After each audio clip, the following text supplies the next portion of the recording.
Kung dati political campaign advertisements lang sa TV, radyo at pahayagan ang minomonitor ng Commission on Elections, ngayon, pati ang kampanya ng mga politiko sa internet, tututukan na rin ng COMELEC. May ulat ang daspa si Tina Panganiban Perez. Tina?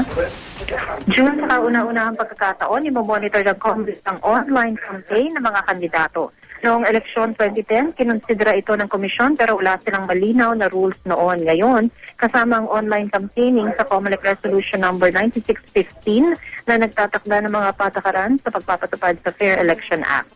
Nakasaad sa naturang resolusyon ng tamang sukat ng online ads para sa lahat ng kandidato. At tulad sa broadcast at print ads, dapat nakalagay sa online ads kung sino ang nagbayad nito.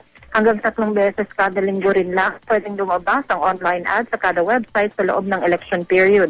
Ang bilang sa online ad, lumabas na ito ng 1 beses kapag nakita ito sa isang website sa loob ng 24 oras kahit gaano pa ito kahaba o gaano karaming beses na publish. Sa broadcast naman may hanggang 120 minutes ng TV ads at 180 minutes ng radio ads ang isang national candidate at political party.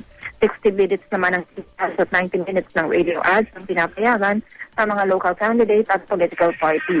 Kapag may isang kandidato ang makikita sa ad, bibilangin ito sa lahat ng makikitang kandidato.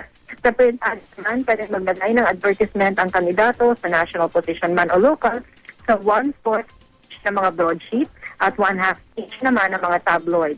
Bawal namang magpalabas ng sine, palabas sa TV o documentary tungkol sa ng isang kandidato o kung saan ang aktor ay isang kandidato. Pwede din maglagay ng campaign material sa mga pribadong lugar o bawal din maglagay ng campaign material sa mga pribadong lugar nang walang pahinfuri o sa labas ng common poster area o sa mga pampublikong lugar tulad ng mga paaralan, barangay hall, pampublikong sasakyan, terminal, waiting shed at mga poste. Kasama naman sa mga pinapayagang campaign material ay mga pamphlet, sticker, leaflet at mga katulad na bagay na may lapad na 8.5 inches at habang 14 inches.